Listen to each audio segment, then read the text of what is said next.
네, 이재명 대표가 피습 사건 15일 만에 여의도에 복귀했습니다. 이 대표는 오전 최고위를 주재했고 인재 환영식에도 직접 참석을 했습니다. 한편 여당 공관위는 컷오프 기준을 발표했는데요. 관련 내용 포함한 정치권 이슈들 정호김 전 의원, 박창환 장한대 교수와 함께 짚어보겠습니다. 두 분 어서 오십시오. 안녕하십니까? 예, 안녕하십니까. 이재명 대표가 피습 사건 15일 만에 오늘 오전에 복귀를 했습니다.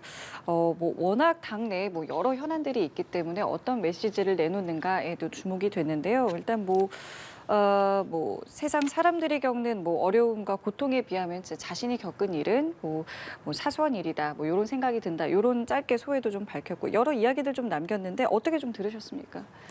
아마 본인이 하고자 하는 얘기는 이번 총선이 권력에 대한 심판이요, 정권에 대한 중간 평가다라는 것하고 공천과 관련해가지고선 국민 눈높이에서 하겠다. 그러니까 더 이상 그 피습 때문에 집에서 요양만 하고 있을 수 없는 상황이라 생각보다 좀 일찍 당무에 복귀를 하고 그리고 이번 총선의 그 중요한 컨셉이 이것이다라는 그런 강조가 그 메시지에 실려 있다 이렇게 보여집니다. 이게 어떤 내용을 좀 주로 눈여겨서 들으셨는지요? 아무래도 적격성 심사를 둘러싼 당내 논란이 있었고 또 그에 따른 탈당 여러 가지 예. 잡음들이 많이 있었기 때문에 이런 부분들에 대해서 뭔가 쇄신책을 좀 내놓지 않겠느냐 이런 기대가 있었는데 오늘 모든 거를 다 할 수는 없겠지만 국민 눈높이에 맞는 공천을 하겠다라고 하는 것은 그런 잡음들에 대해서 논란들에 대해서 이재명 대표가 인식하고 있고 이 부분을 이제 앞으로 수정해 나가겠다 이런 부분들을 밝힌 부분이기 때문에 그동안에 국민의힘이 인적 쇄신과 함께 여러 가지 이제 혁신안들을 많이 내놨거든요. 그에 비해서 민주당은 탈당, 그다음에 이낙연 신당 이래서 계속 싸우고 분열하는 모습만 보여줬어요. 그런 상황에서 이재명 대표가 다시 이제 돌아온 것이기 때문에 앞으로 이재명 대표가 그런 당내 상황을 수습하는 거 여기서부터 출발을 좀 해야 되는 상황인 것 같습니다.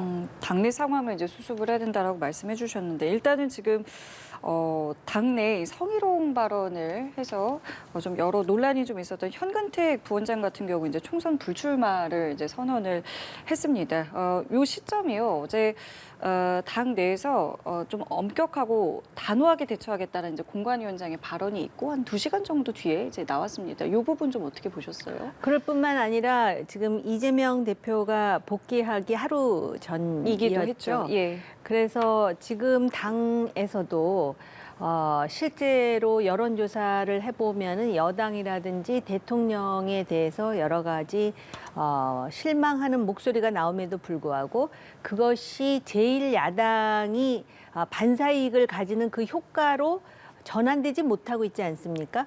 그거는 그만큼 지금 야당에 산적한 문제가 많다라는 것이고 또 야당 대표가 피습을 당해서 수술을 받고 지금 병가 상황이었지만 그것이 무슨 야당 대표에 대한 동정이라든지 야당에 대한 지지라든지 이렇게 치환되지 못하는 또 몇 가지 일들이 있지 않았습니까? 전원 문제라든지 그러다 보니까 지금 그 공천과 관련해서 좀 더 강력한 개혁적 조처가 나오지 않는다면은 문제가 심각해지겠다라는 그런 각성이 있었던 것 같습니다. 그러다 보니까 공관위원장이 엄격하게 대처한다라는 말이 떨어지기가 무섭게 2시간 만에 본인이 불출마 선언을 했고 또 야당 대표가 다시 정계로 이제 그 당무에 복귀하는 하루 전에 이런 일이 있었는데 사실은 이거는 공관위원장의 일성이라든지 또는 야당 대표 복귀 이전에 사전에 정리가 되었어야 되는 문제가 아닌가 하는 아쉬움의 목소리도 굉장히 큽니다. 예, 실제로 이게 어쨌든 이제 본인이 직접 불출마를 선언했어요. 이 현근택 부원장뿐만 아니라 강 의원 특보도요. 근데 지적하신 것처럼 그러니까 좀 당에서 어떤 좀 선제적으로 직접 조치를 내렸어야 되지 않겠느냐 이런 지적도 좀 있는데 어떻게 그렇죠. 보세요? 사실은 위기 대응 능력이 민주당이 굉장히 기민하게 대응해야 되는 상황입니다. 지금 여권 같은 경우에 한동훈 비대위 체제로서 굉장히 국민들의 이목을 끌기 위한 우리 이렇게 변했다, 이렇게 변할 거다 여러 가지 안들을 내놓고 소위 언론의 눈길을 끌고 있는데 그에 반해서 민주당은 소위 말해서 당내 내분 상황 거기다가 뭐 성 관련 그런 논란들 이런 것까지 나오니까 민주당의 지지층들이 실망할 수밖에 없는 부분이 있었어요. 이거를 일주일이나 과연 끌 문제였느냐. 특히 민주당이 지난 대선 지방선거를 통해서 2030 여성들에게 표를 많이 받았거든요. 그러면 전략적인 공격 어떤 투표를 어떤 동료를 하기 위해서라도 2030 여성들의 어떤 젠더 감수성에 대해서는 굉장히 기민하게 대응할 필요가 있었는데 아무리 뭐 당대표가 치료 중에 있고 이렇더라도 민주당 내부에서 이런 것들이 시스템이 전혀 작동을 안 했다. 좀 그런 점에서 굉장히 좀 늦은 감이 있지 않았느냐. 앞으로도 이런 부분에 대해서는 더 단호하고 더 빠른 결단이 저는 민주당이 필요하다. 그런 점에서 이번 기회에 민주당이 총선에 대한 위기감 또 자신들의 어떤 쇄신의 필요성 이런 부분들을 한 번 더 돌아보는 계기가 되었으면 좋겠습니다. 뭐 잦은 불출마 선언 형식이긴 했습니다만은 요거를 이제 계기로 어떤 비명계 컷오프까지도 좀 분위기가 이어질 거라고는 생각하세요? 그런데 이게 이제 특정 계파에 대한 컷오프로만 가게 되면 이게 이제 민주당이 더 내용에 빠질 수가 있어요. 그렇기 때문에 아마도 아까 이제 이재명 대표가 복귀하면서 국민의 눈높이에 맞는 공천을 얘기를 했거든요. 예. 계파와 관련 없이 엄격한 잣대를 들이미는 그런 것들이 불가피합니다. 왜냐하면 국민의힘이 일단 그 컷오프의 그 소위 도덕성 기준을 갖다가 상당히 높이고 있기 때문에 민주당도 상하는 조치를 잠시만요. 말씀 중에 알겠습니다. 죄송합니다만 윤석열 대통령이 주재하는 민생 토론의 현장 먼저 연결해 보도록 하겠습니다. 앞서 민주당 내 상황 이야기 나눠보고 있었는데요. 그런데 이재명 대표가 피습 이후 응급 헬기를 이용한 것을 두고 권익위가 조사에 착수를 했습니다. 민주당은 강하게 반발 중인데요. 먼저 양측의 입장 함께 듣고 오시죠. 부정 청탁과 특혜 제공 여부를 조사해달라는 여러 건의 신고가 국민권익위원회에 접수되었습니다. 관련 법령에 따라 공정하고 투명하게 사실관계를 확인할 예정입니다. 국민권익위원회는 해당 사건에 대한 높은 국민적 관심과 알 권리를 고려하여 신고 접수 및 조사 착수 사실을 국민에게 공개하기로 하였습니다. 국민권익위가 암살 테러를 당한 야당 대표에게 2차 가해를 하고 있습니다. 도대체 무슨 의도입니까? 전대미문의 정치 테러 사건에 물타기를 시도하는 것입니까? 몇 사람의 신고로 야당 대표를 조사하겠다면 국민 대다수가 요구하는 김건희 여사에 대한 특검은 왜 거부합니까? 자, 그러니까 권익위는 여러 건의 신고가 들어와서 조사에 착수를 했다. 민주당은 2차 가해다. 이거는 정치 테러 물타기라고 강하게 반발하고 있거든요. 이번 권익위의 조사와 관련해서는 좀 어떻게 보고 계세요? 조금 전에 제가 그 이재명 대표가 피습당한 것에 대해서 오히려 그 피습 자체는 굉장히 심각한 정치 테러예요. 그리고 이것이 지금 이번에 국한될 것인지 앞으로도 계속 정치인들에 대해서 이런 테러가 자행될 것인지에 대해서 아무도 장담하기 어려운 상황이고 엄벌을 해야 되는 상황입니다. 그리고 심각하게 생각해야 되고 여기 여야가 따로 있을 수가 없거든요. 그런데 피습을 당했음에도 불구하고 국민의 관심이라든지 또는 어떤 이재명 대표에 대한 동정 여론이 급격히 줄어든 이유 중에 하나가 전원 문제였어요. 부산대학에 그 좋은 외상센터가 있음에도 불구하고 서울대병원으로 옮긴 것 때문에 지역 의료진은 말할 것도 없고 지역민이 느끼는 그런 소외감이라든지 그런 어떤 그 좌절까지 그런 것 때문에 사실은 정치하고 연동되면서 민주당이 나름대로 그런 불행 속에서도 이 정도의 어떤 그 호응은 있으리라 했던 만큼 호응을 얻지 못했습니다. 그런데 이거는 지금 헬기 사용 문제잖아요. 그러다 보니까 또 권익위에서는 헬기 사용 문제와 관련해서 민원이 들어왔으니 조사를 하겠다 이렇게 되면은 마치도 지금 이 자체가 조금 전에 그 전원 문제도 의료진과 민주당의 문제로 국한해야 되고 이 헬기 문제는 이미 또 관여한 정부 부서도 있지 않습니까? 헬기를 운영하는 119라든지 또 그것에 대해서 전화를 했던 부산대병원도 연결이 될 거고 서울대병원도 연결이 될 것이고 그리고 나름대로 법적으로 큰 문제가 없다라고 결론을 내린 것으로 알고 있는데 권익위에서 이렇게 조사를 하게 되면은 권익위가 아무리 좋은 의도로 한다 하더라도 여러 건의 신고가 들어왔고 불가피하다 하더라도 이게 정치 문제화 되는 것인데 과연 이걸 가지고 정치 문제화하는 것이 여당에게는 그러면 유익한 것인지 그걸 제가 잘 모르겠어요. 이 문제는 굉장히 불행한 사건이고 테러는 있어서는 안 되고 그다음에 우리나라의 극도의 그런 어떤 증오 정치, 혐오 정치가 외로운 늑대를 양산해가지고 이런 불행을 낳은 만큼 정치권의 자성이 필요하다 여기서 끝나야 되는 거 아닌가 저는 개인적으로 그렇게 생각합니다. 예. 권익의 의도와 다르게 좀 정쟁화될 수 있는 부분에서 아쉬움이 있다고 말씀해 주셨거든요. 저는 아쉬운 정도가 아니라 권익위가 이거는 월권행위를 하고 있다고 생각해요. 신고가 들어오면 다 조사하는 겁니까? 마치 의혹이 있고 그 의혹에다가 부채질을 하는 듯한 느낌입니다. 권익위에 신고가 들어왔을 때 거기에 상당한 정황이 있고 의심되는 증거가 있다면 조사하는 게 당연합니다. 자, 그런데 해당 주관부서인 소방청장이 어제 기자회견을 했어요. 기자간담회를 열어서 매뉴얼과 규정에 따라서 진행을 했다고 그랬습니다. 어떠한 누가 임명했습니까? 문재인 정부가 임명한 소방청장이 아니에요. 윤석열 대통령이 임명한 소방청장이 간담회를 열어서 그렇게 얘기를 한 겁니다. 그런데 무슨 조사를 합니까? 이거 자체가 이러려고 전현희 위원장 쫓아냈냐. 권익위는 정부나 이런 데서 생기는 어떤 문제점들에 대해서 뭐 부패라든지 이런 거에 대해서 조사할 수 있습니다. 그런데 소방청장, 해당 청장이 아무 문제 없고 매뉴얼 따라 다 했다는데 이걸 조사하겠다고 밝힌 것 자체가 이거 마치 총선에 개입하는 느낌이에요. 반대로 뭐 국민의 알 권리라 그러는데 정말로 국민들이 알고 싶어하는 그 정치 테러의 소위 그 범인의 어떤 뭐 과거 행적이라든지 당적 또 그 사람이 범행을 저질렀던 그 사유에 대해서 언론에 뿌리려고 했던 준비해놨던 거 이거에 대해서는 부산경찰청이 다 비공개를 했어요.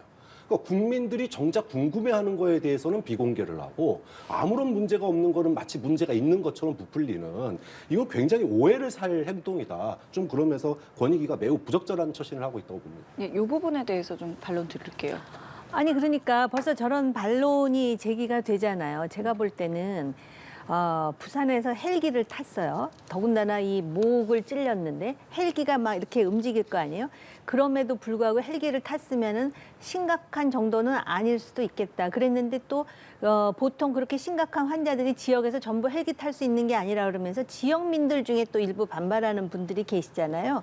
그런데 여기에 오버를 해가지고 권익위가 어찌됐든 뭐 알 권리라든지 진상조사 차원에서 이렇게 개입이 되면 그러면은 사람들이 다른 상상을 하게 돼요. 이게 이제 정쟁화되고 아마 지금 집권당이 지금 개입을 하는 건가? 불필요한 오해와 왜곡을 낳게 만들잖아요. 이것 자체가 유권자들이 어떤 생각을 하는지가 다 나와 있는데 굳이 이거를 지금 소방청장이 우리는 법대로 했다라고 설명을 해야 되는 상황까지 만들어가면서 권익위가 조사에 착수하는 것이 과연 그 현재의 여당이라든지 정부에게 유익한 일인지 좀 한번 들여다봐야 될 것 같다라는 느낌은 듭니다. 예, 알겠습니다. 자, 여당 이야기도 해볼게요. 여당 공관위가 첫 회의를 열고 공천 기준을 발표했습니다. 뭐 여러 요소들을 좀 반영해서 권역별로 진행을 하는데요. 어떻게 좀 보셨습니까? 네, 4개 권역으로 나눠서 또 하위 10% 해가지고 이미 지금 컷오프 되는 사람이 현직에 7명이 있고 또 18명은 굉장히 불리한 상황에서 경쟁해야 되고 그런데 이제 막상 그 25명에 해당하는 사람은 정치 보복이다라고 또 생각할 수도 있는 것이고 그러나 지금 어떻게 보면은 주로 이제 3선 이상 하신 분들이 국민의힘에서는 굉장히 그 텃밭이라고 할 수 있는 곳에서 했을 거예요, 대체로. 그리고 그분들이 3선이 되기 전에 처음에 공천받을 때도 나름대로 유리한 그런 어떤 그 조건으로 들어와서 공천을 받아가지고 당선돼서 3선을 했을 겁니다. 그리고 우리나라가 지역마다 이렇게 텃밭이 있어가지고 특정 지역은 막 3선씩 하는데 수도권은 너무 험지고 그러다 보니까 이런 시스템을 만드는 게 불가피한 측면도 아마 있을 거예요. 그런데 지금 그렇게 해서 오래된 분들을 그 사람들이 의정 활동을 어떻게 했느냐에 대해서는 물론 이제 또 그 평가도 한 게 있으니까 그렇긴 한데 제가 볼 때는 지금 이렇게 복잡한 그 내용과 수치에 대해서 국민들이 깊이 관심은 안 가질 거예요.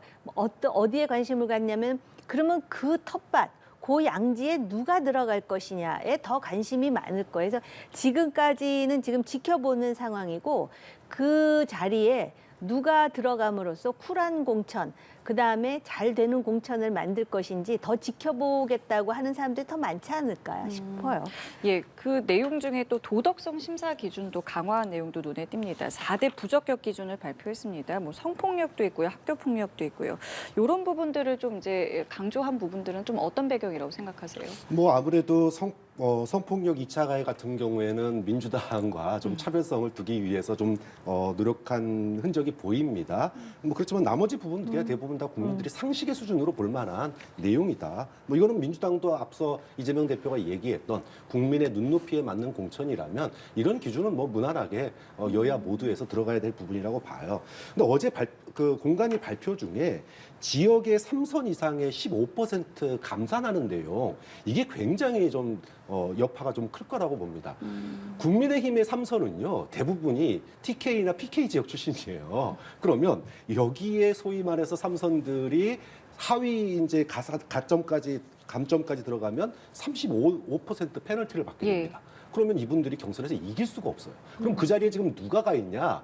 소위 말해서 윤석열 정부 내각 출신들하고 용산 출신들이 다 내려가 있단 말이에요. 그럼 결국은 이거를 국민들이 인적 쇄신으로 볼 거냐, 아니면은 소위 윤석열의 사람들을 심기 위한 비우기로 볼 거냐, 이게 이제 지역에서 어떻게 바라보느냐가 굉장히 중요한 포인트고, 이것을 이제 소위 말해서 이거 나를 쫓아내려는구나 하면서 현역들이 만약에 이준석 그 개혁신당 이쪽으로 이제 옮기게 될 경우, 이렇게 될 경우에 소위 이준석 신당이 소위 기호 3벌을 받는 이런 일도 있을 수 있기 때문에 다른 뭐 여러 가지 내용들 중에서도 유독 눈길을 끼는 게 지역 3선 15% 감산점, 이거 굉장히 어떤 영향을 미칠지 지켜볼 대목입니다. 예, 알겠습니다. 자, 이런 가운데 어제 한동훈 비대위원장이 인천 계양구를 찾았습니다.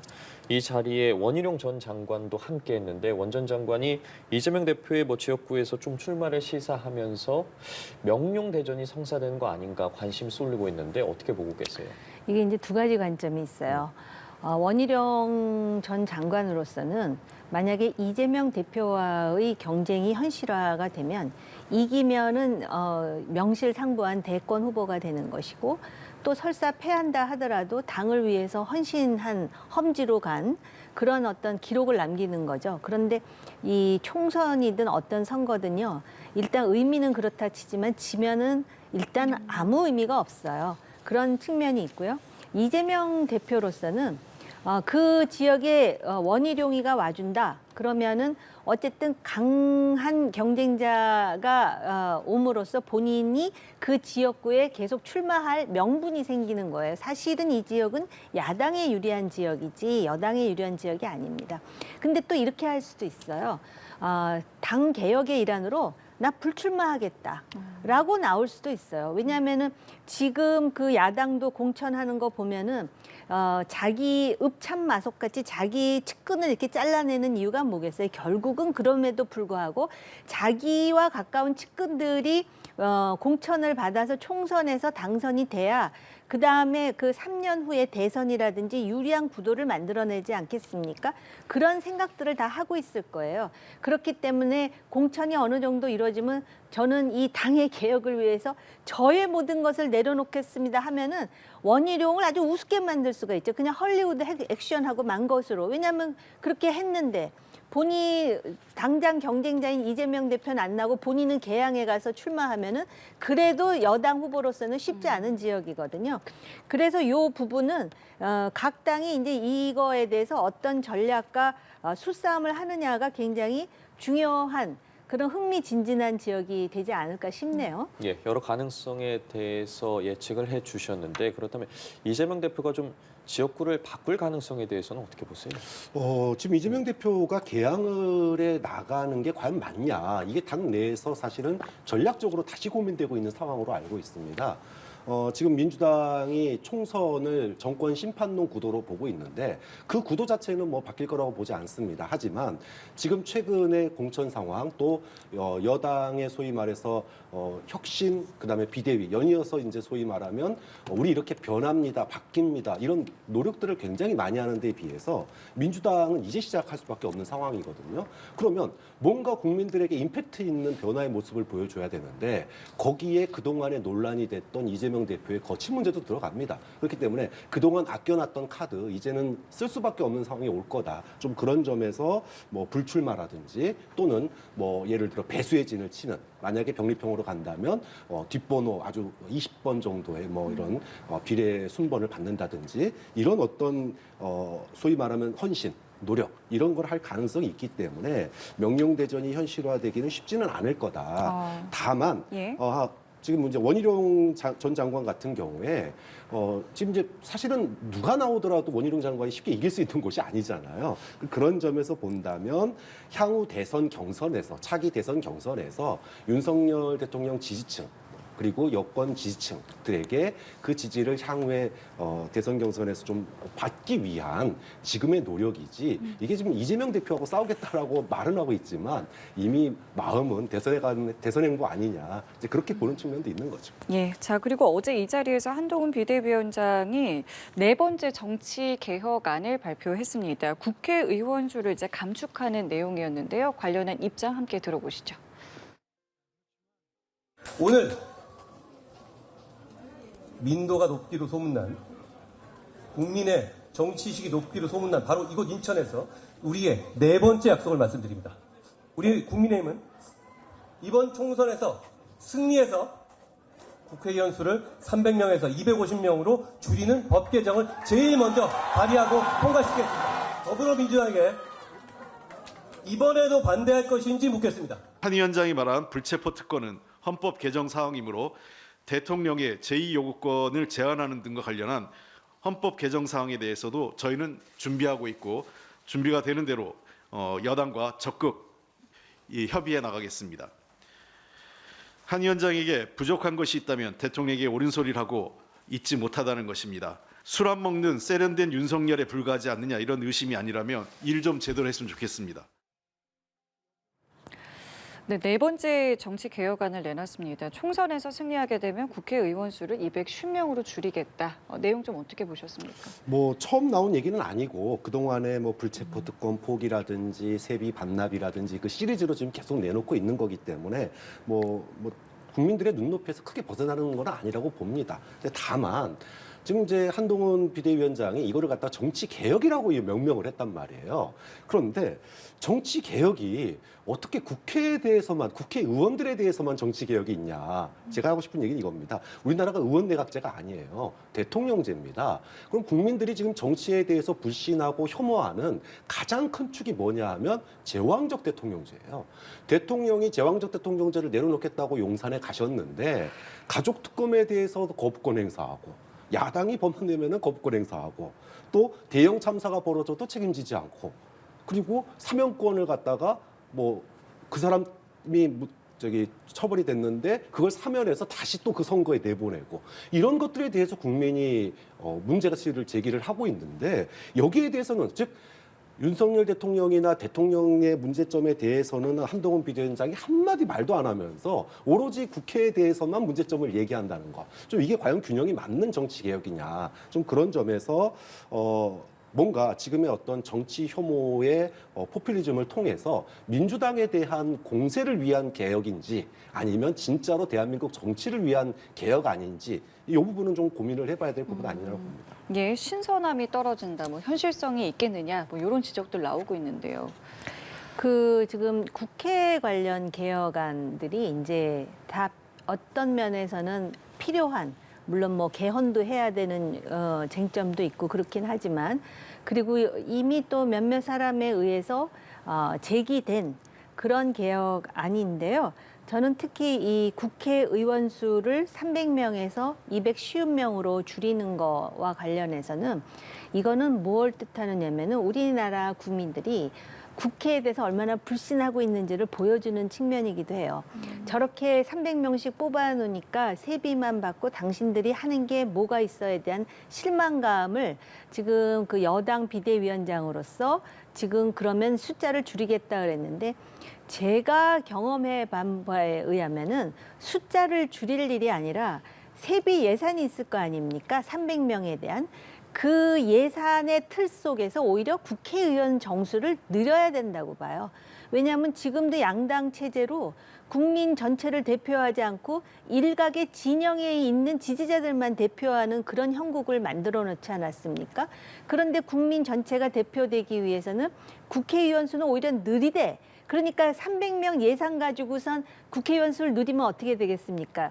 국회의원 1인이 받는 세비는 줄어들겠죠. 그러니까 그게 오히려 특권이지 국민이 볼 때 불체포 특권이라든지 또는 금고 이상의 형을 받은 사람에 대해서 세비를 반납하게 한다든지 이런 거가 필요하긴 하지만 와닿기는 그러니까는 상식적으로 와닿기는 좀 추상적인 측면이 있어요. 그렇기 때문에 오히려 실질적으로 국회의원들이 지금 누리고 있는 많은 특권들 중에 세비라든지 또는 그 회의에 제대로 출석하지 않고 또 그러면서 국회의원으로서의 어떤 지위를 다 누리는 그런 식의 특권을 어떤 식으로든 현실적으로 줄이는 방안. 그러기 위해서는 국회의원들 스스로 내려놓게 만드는 방안. 그러려면은 여당이 다수당이 돼야 되겠죠.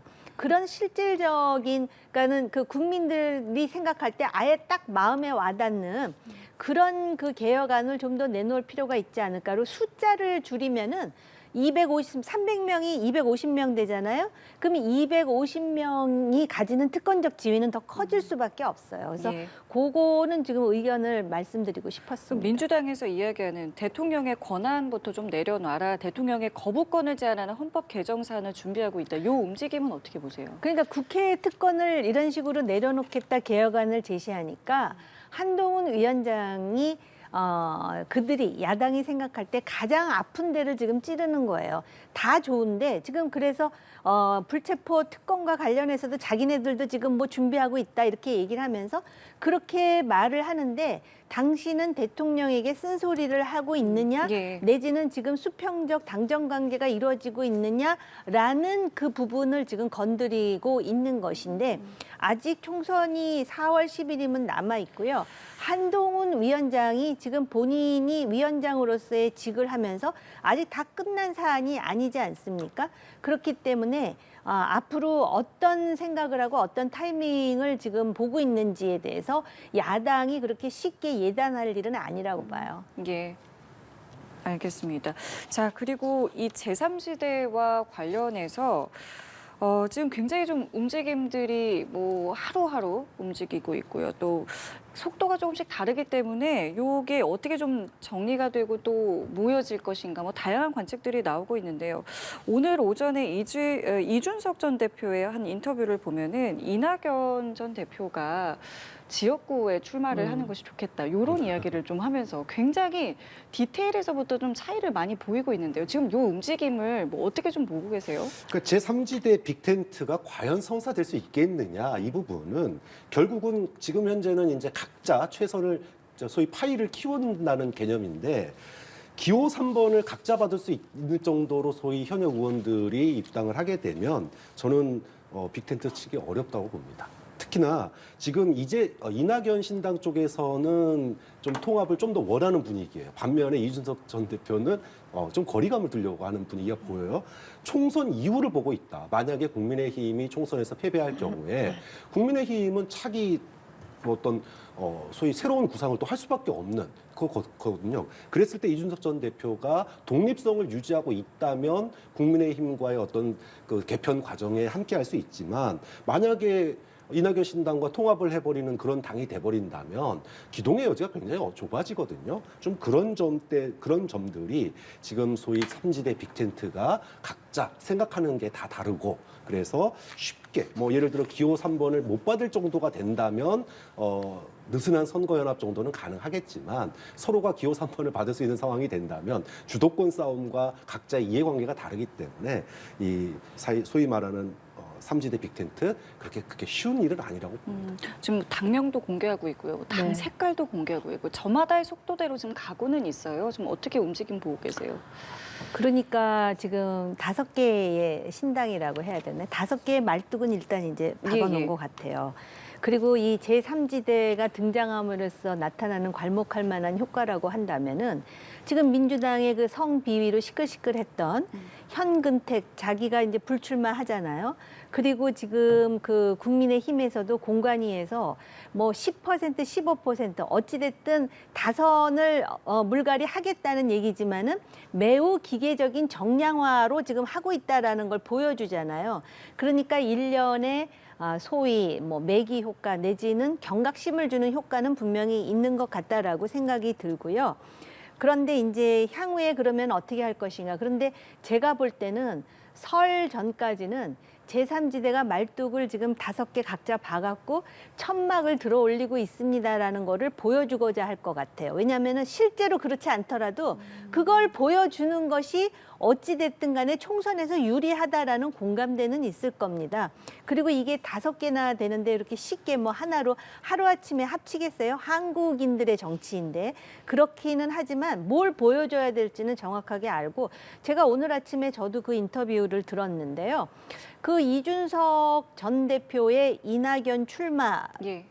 저는 그거 굉장히 신박하다고 생각을 해요. 그러니까는 많은 사람들이 이낙연 전 대표가 해볼 거 다 해봐서 본인이 이제 3년 후에 대통령 되려고 저러는 거 아니야라는 그러한 그 오해 내지는 이해를 불식시킴과 동시에 어딜 나가서 험지에 가서 이기든 지든 간에 그거 자체가 주는 제3지대에 주는 함의가 굉장히 클 거라고 보고요. 그리고 이준석 전 대표가 이런 말 하지 않습니까? 대선까지 가는 텐트가 아닌 건물을 짓고 싶다 이렇게 예. 얘기를 하는데요. 저는 사실은 그 제3지대의 미래에 대해서 제가 그 예상할 만큼 그러한 그 나름대로의 실력은 갖고 있지 않지만 한국의 정치의 진화라는 점에서 본다면 분명히 지금 국민들이 제3당에 대한 그런 어떤 희구가 있는데 과거에서부터 지금까지 제3당이 괄목할 만한 성과를 보여준 예는 없어요.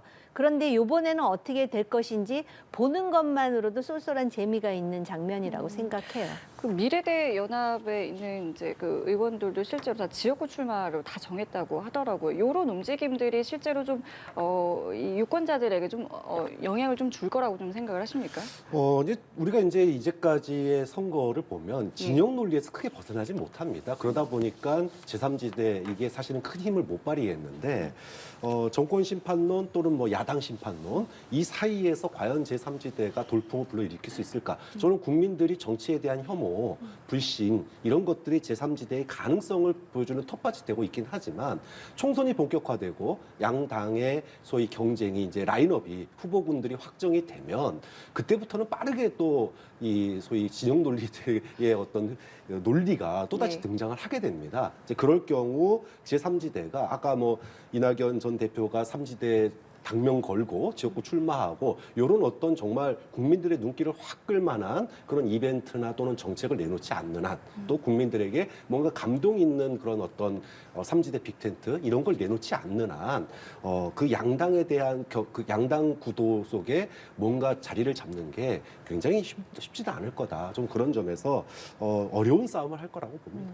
예, 알겠습니다. 오늘 두 분 말씀 여기까지 듣죠. 정치권 이슈와 관련해서 정호김 전 의원, 박창환 장한대 교수와 이야기 나눠봤습니다. 고맙습니다. 감사합니다.